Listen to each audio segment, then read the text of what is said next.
চলছিল যে ইউসুফ ভাই আমাদেরকে বললেন যে মানে আর্মি থেকে না, মানে পলিটিক্যাল গ্রুপ থেকে যে মুজিব বাহিনী বলে একটা বাহিনী করার কথা চিন্তা ভাবনা চলছে।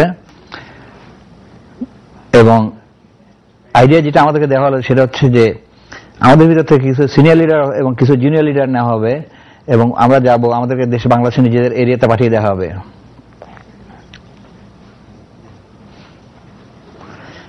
এবং আমরা নিজেদের এলাকা যাব এবং ওখানে আমরা will build our own force এবং আমরা লোকজনকে ট্রেনিং দেবো, আমাদের কাছে অস্ত্র পাঠানোর ব্যবস্থা করা হবে। আর সেটা হচ্ছে এবং আমরা আস্তে আস্তে গ্রাম থেকে শহরের দিকে গিয়ে শহর দখল করব। So that was very sounding, কারণ আর্মির সঙ্গে আমাদের যে সম্পর্ক ইতিমধ্যে হয়ে গেছে, আর্মিদের প্রতি আমাদের ভালো একটা বিরাগ ছিল। আমরা ডিসাইড করলাম যে আমরা কেউ আর্মিতে জয়েন করবো না, আমরা মুজিব বাহিনীতে জয়েন করবো।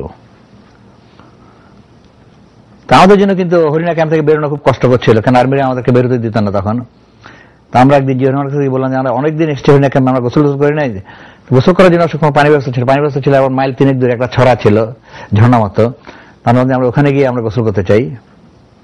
So we got the permission from them. আগে থেকে ব্যবস্থা করা ছিল ওই ঝর্ণার ওখানে ইন্ডিয়ান আর্মির একটা গ্রুপ এসে আমাদেরকে তুলে নিয়ে যাবে এবং সেটা হচ্ছে ইন্ডিয়ান আর্মির জেনারেল সুজন সিং ওবানের নেতৃত্বাধীন একটা গ্রুপ।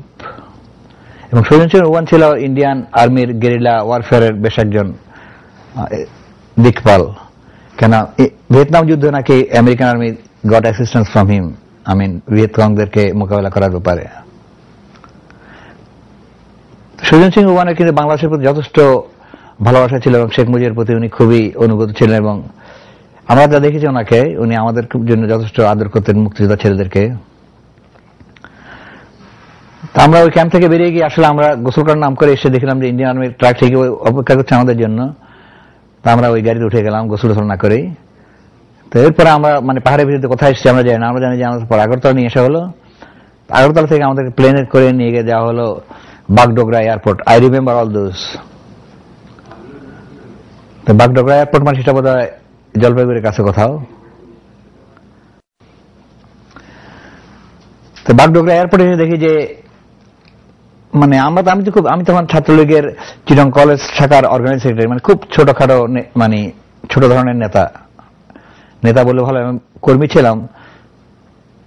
তো ওখানে দেখলাম যে তৎকালীন আমরা যাদেরকে চিনি, আওয়ামী লীগের আদমজি জুট মিলের এককালীন শ্রমিক নেতা সাইদুল ইসলাম সাধু, বোধহয় ভালো নাম আমি ভুলে গেছি। তারপর ছিল রুহুল আমিন ভুইয়া। আগরতলা নিয়ে আসা হলো। আগরতলা থেকে আমাদেরকে প্লেনে করে নিয়ে গিয়ে যাওয়া হলো Bagdogra airport. I remember all those. তো বাগডোগরা এয়ারপোর্ট মানে সেটা বোধ হয় জলপাইগুড়ির কাছে কোথাও। তো বাগডোগরা এয়ারপোর্টে এসে দেখি যে মানে আমি তখন ছাত্রলীগের চিটং কলেজ শাখার অর্গানাইজ সেক্রেটারি, মানে খুব ছোটখাটো, মানে ছোট ধরনের নেতা বলে ভালো কর্মী ছিলাম। তো ওখানে দেখলাম যে তৎকালীন আমরা যাদেরকে চিনি, আওয়ামী লীগের আদমজি জুট মিলের এককালীন শ্রমিক নেতা সাইদুল ইসলাম সাধু, বোধহয় ভালো নাম আমি ভুলে গেছি।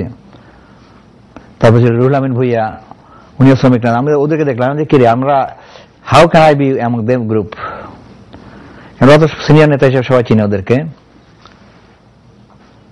তো ওখান থেকে আমাদেরকে আবার প্লেনে তোলা হলো। ওটা বেশ বড় প্লেন, ওগুলো কোনো প্লেন না, লাগেজ প্লেন, মানে মালপত্র ক্যারি করার জন্য। আমাদের যে সিট ছিল ওগুলো সিটে কোনো বসার জায়গা ছিল না।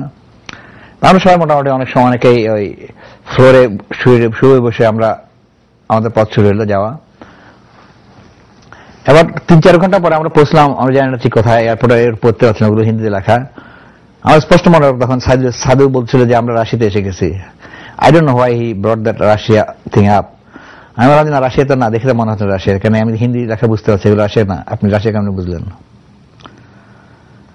তো পরে জানলাম যে সেটা হচ্ছে দেরাদুনের কাছে কোনো জায়গা। আমাদেরকে ওখান থেকে নিয়ে যাওয়া হলো।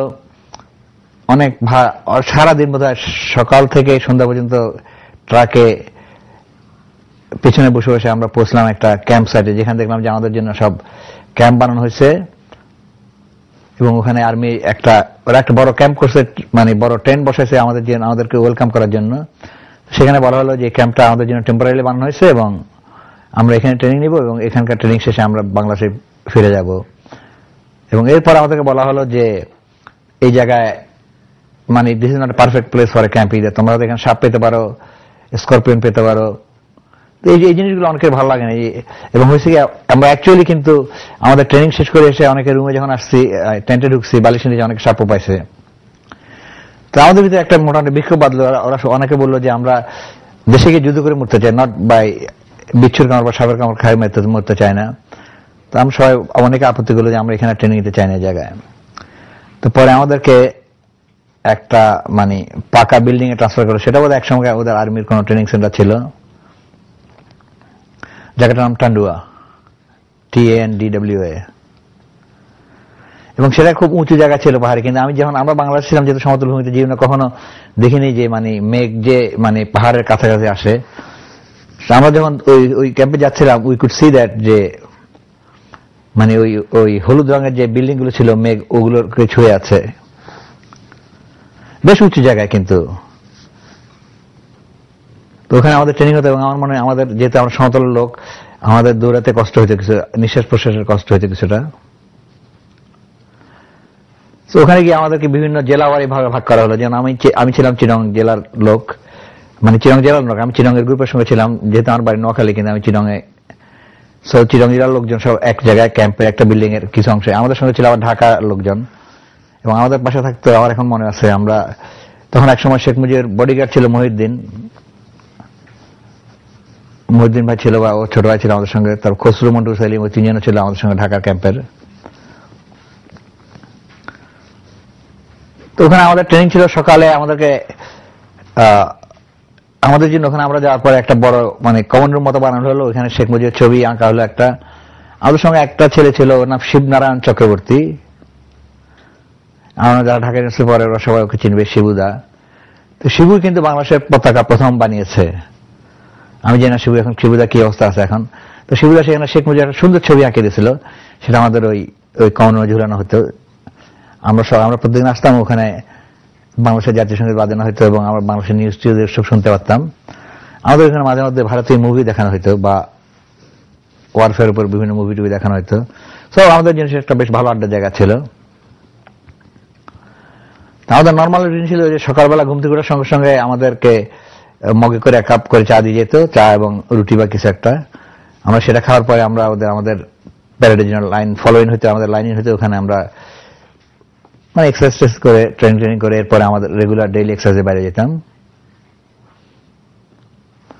ওখানে একজন অফিসার ছিল আর্মির, মালহোত্রা নাম, মেজর মালহোত্রা। সে কিন্তু দেশ স্বাধীনের পরে চিটং আসছিল।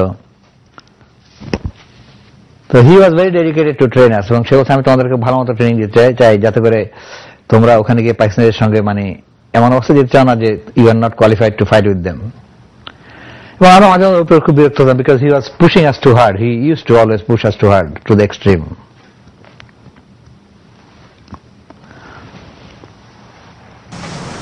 কোন কোন ধরনের অস্ত্রের উপরে ট্রেনিং নিয়েছিল ওখানে? প্রথমত আমাদের ট্রেনিং দেওয়া হতো যে আমাদের শুধু বেসিক 303 রাইফেল। আমাদের রাইফেলের উপর ট্রেনিং ছিল যে রাইফেল মানে খোলা এবং আটকানো, খোলনা জোর না বলতো ওরা, মানে open up and all the parts, reassemble them. তারপরে আমাদেরকে এক্সপ্লোসিভের উপর ট্রেনিং দেওয়া হতো। এক্সপ্লোসিভ আমাকে প্রচুর ট্রেনিং দেওয়া হয়েছে, মানে এই যে কিভাবে এক্সপ্লোসিভ বৃষ্টি ডেমোলিশ করার জন্য এক্সপ্লোসিভ লাগাতে হয়, কিভাবে ডেটোনেটরকে ফায়ার করতে হয়। আমাদের বেশ কয়েকটা টিম ছিল, এক্সপ্লোসিভ টিম ছিল একটা, তারপরে রেডিও কমিউনিকেশন একটা টিম ছিল। আমাদের সঙ্গে কিছু লোক রেডিও কমিউনিকেশন টিমে ছিল। ওদের দায়িত্ব ছিল ওরা ওদের পিঠে করে যে টেলিকমিউনিকেশন জিনিসটা নিয়ে যাবে এবং ওগুলো ওরা সেট আপ করবে, মানে কমিউনিকেশন নেটওয়ার্ক বজায় রাখার জন্য।